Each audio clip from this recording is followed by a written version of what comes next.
Saya tanya pada Anda, kalau Anda bisa menghafal Quran, benar menghafalnya, masuk surga tidak? Kalau Anda tidak tahu masuk atau tidak, bagaimana kita bisa punya motivasi untuk menghafal? Perhatikan, saya katakan pada Anda, Allah berjanji dalam Al-Quran. Allah berjanji bahwa orang yang benar menghafal Qurannya, benar menghafal, nanti benar itu bisa mengamalkan isinya, benar menghafalnya, maka bukan hanya masuk surga, Allah akan hiasi dia ketika masuk surga dengan perhiasan yang membedakan dengan yang bukan menghafal Quran. Demi Allah saya katakan, berusahalah menghafal Quran, karena Anda akan mendapatkan hal yang berbeda saat Anda masuk surga insya Allah. Janjinya ada di Quran surah ke-35 Fatir ayat ke-33, paling kiri sebelah atas. Jannatu adnin yadkhulunaha. Awas, ada golongan para penghafal Quran yang masuk ke dalam surga Aden. Yang paling indah di dalamnya, awas, lihat baik-baik. Di dalamnya yuhallawna fiha min asawir. Mereka akan dihiasi dengan perhiasan-perhiasan yang sangat indah di dalamnya.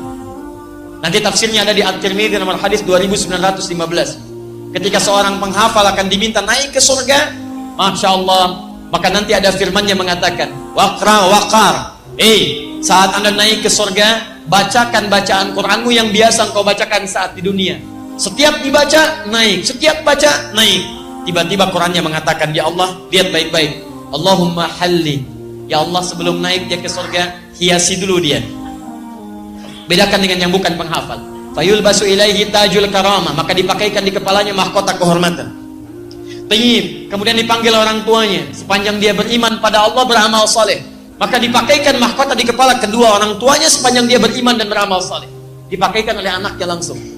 Ingat baik-baik ya, saat orang tua yang lain yang Anda anggap kadang amalannya biasa, pekerjaannya semacam Anda terlihat kecil dalam pandangan Anda, ternyata boleh jadi dia sedang menyiapkan ahli surga di kehidupan nanti.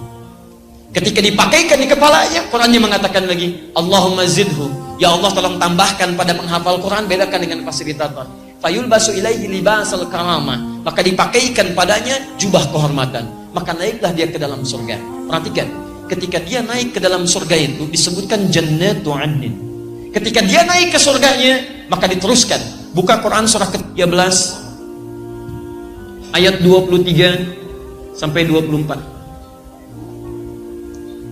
Dari mana Ustadz taunya bisa membawa kedua orang tuanya? Bukan hanya orang tua, pasangannya dibawa. Jadi kalau suami penghafal Quran, istrinya beramal soleh, istrinya diajak oleh suaminya. Kemudian anak cucunya beramal soleh, diajak juga semuanya. Lihat-lihat kalimatnya, Quran surah 13 ayat 23. Kalimatnya sama awalnya. Jannatu adnin yadkhulunaha wa man salaha min abaihim wa azwajihim wa dzurriyyatihim. Ada ayatnya? Masya Allah. Jadi kesimpulannya, penghafal Quran masuk surga tidak? Sepanjang dia mendekat pada Allah Subhanahu wa Ta'ala, mengamalkan isi Qurannya, menghafal dengan benar. Bukan hanya masuk, dia dapat perhiasan dan dikunjungi oleh malaikat di setiap pintu surga. Sampaikan ayat ke-24-nya. Wal malaikatu yadkhuluna min kulli babin. Dan malaikat masuk ke setiap pintu surga menyambut mereka, bahkan mengatakan pada mereka, salamun alaikum bima sabartum. Selamat karena Anda sabar saat menjalani usaha di muka bumi. Sabar. Fa ni'ma uqbaddar. Maka senikmat-nikmat tempat terbaik, inilah tempatnya. Silahkan masuk. Baik. Jadi kesimpulannya, ketika Anda ingin masuk surga dengan cara menghafal Quran, ada yang masuk surga dengan cara tahajud, makanya dibuka babu tahajud. Ada yang ingin masuk surga dengan berpuasa, makanya dibuka pintu ar-rayyan, pintu orang puasa. Jadi ketika nanti Anda di akhirat, Anda dipanggil, hei ahli puasa, pintunya manggil ar-rayyan.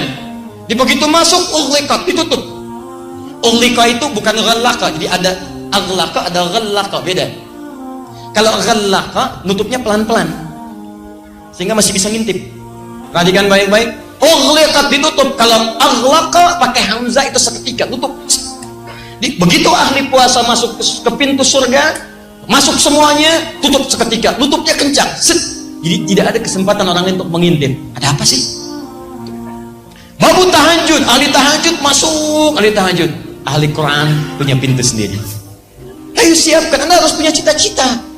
Saya mau masuk surga dari pintu ini, dawamkan amalannya di dunia. Anda harus punya cita-cita, teman-teman.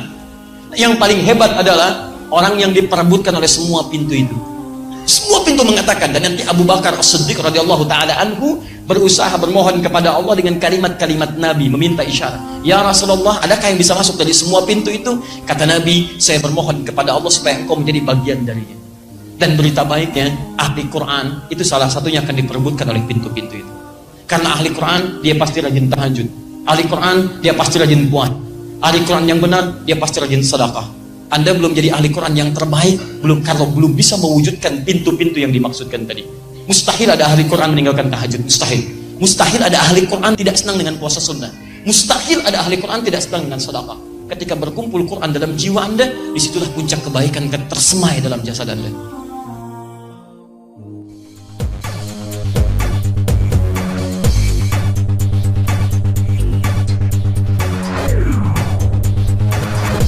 Halo Sobat MG Channel, di video kali ini kita akan membahas 4 janji Allah bagi para penghafal Al-Quran. Al-Quran merupakan kitab suci umat Islam yang isinya mudah dihafal. Tidak hanya karena untuk orang dewasa, anak-anak bahkan balita pun sudah banyak yang mampu menghafalkan firman Allah tersebut. Padahal, Al-Quran berisi 30 juz dengan 114 surah dan 6.666 ayat di dalamnya. Bisa menghafal semua ayat tentu menjadi prestasi tersendiri bagi seorang muslim. Selain bernilai ibadah, ada banyak keistimewaan lain bagi yang berhasil menghafal firman Allah Subhanahu wa Ta'ala ini.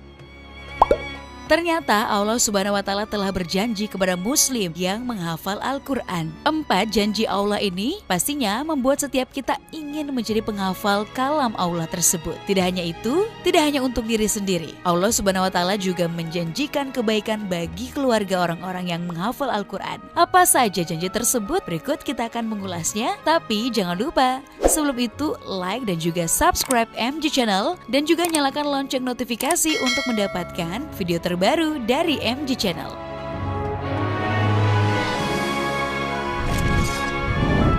Janji Allah Subhanahu wa Ta'ala yang pertama untuk kaum muslim yang menghafal Al-Quran adalah mensejajarkan mereka dengan para nabi. Hanya saja para penghafal Al-Quran tidak mendapat titipan wahyu dari Allah Subhanahu wa Ta'ala. Hal tersebut sesuai dengan hadis Nabi Muhammad SAW yang artinya barang siapa yang membaca atau menghafal Al-Quran maka sungguh dirinya telah menyamai derajat kenabian, hanya saja tidak ada wahyu baginya. Tidak pantas bagi seorang penghafal Al-Quran bersama siapa saja yang ia dapati dan tidak melakukan kebodohan terhadap orang-orang yang melakukan kebodohan, dalam artian seleksi dalam bergaul. Sementara dalam dirinya terdapat firman Allah Subhanahu wa Ta'ala. Hadis riwayat Hakim. Pada zaman Rasulullah SAW tidak jarang para penghafal Al-Quran ini diutamakan kedudukannya oleh beliau. Salah satunya dalam memimpin delegasi. Mekanismenya adalah Rasulullah SAW akan menguji dan bertanya seputar hafalan. Selanjutnya Rasulullah akan memilih para calon pegawai dengan berdasarkan pada banyak hafalan yang dimiliki. Janji Allah yang kedua, para penghafal Al-Quran telah dianggap sebagai keluarga Allah yang ada di bumi.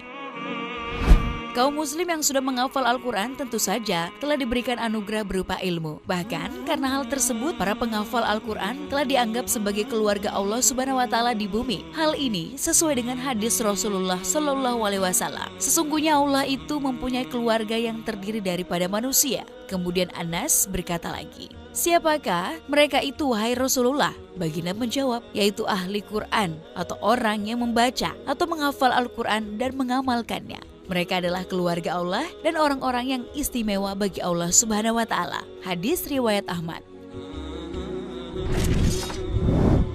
Janji ketiga yaitu mendapat derajat yang lebih tinggi saat berada di surga. Selain dijanjikan telah dianggap sebagai keluarga Allah dalam bumi, ternyata penghafal Al-Quran juga akan mendapat derajat yang lebih tinggi saat berada di surga kelak. Betapa banyaknya manfaat Al-Quran bagi mereka yang menghafalkannya. Dalam sebuah hadis Rasulullah SAW bersabda, akan dikatakan kepada sahib Quran, bacalah dan naiklah serta tartilkanlah sebagaimana engkau mentartilkan Al-Quran di dunia. Sesungguhnya kedudukanmu di akhir ayat yang kau baca. Hadis riwayat Abu Daud dan Tirmizi. Janji Allah yang keempat, tidak hanya untuk dirinya, keistimewaan juga akan diterima oleh keluarganya. Tidak hanya untuk diri sendiri, keistimewaan tersebut juga akan diterima oleh keluarga terkhusus orang tua bagi penghafal Al-Quran. Dalam sebuah hadis disebutkan bahwa dari Buraidah Al-Aslami radhiyallahu anhu, ia berkata bahwa ia mendengar Rasulullah SAW bersabda, siapa yang membaca Al-Quran, mempelajari dan mengamalkannya, maka dipakaikan mahkota dari cahaya pada hari kiamat. Cahayanya seperti cahaya matahari. Kedua orang tuanya dipakaikan 2 jubah kemuliaan yang tidak pernah didapatkan di dunia. Keduanya bertanya, mengapa kami dipakaikan jubah ini? Dijawab, karena kalian berdua memerintahkan anak kalian untuk mempelajari Al-Quran. Hadis riwayah Al-Hakim. Demikianlah 4 janji Allah Subhanahu wa Ta'ala bagi penghafal Al-Quran. Oleh sebab itu, sebagai seorang Muslim, sudah sepatutnya lah kita untuk selalu mempelajari dan mengamalkan Al-Quran dalam kehidupan sehari-hari agar Allah Subhanahu wa Ta'ala memberikan keberkahan untuk setiap Muslim.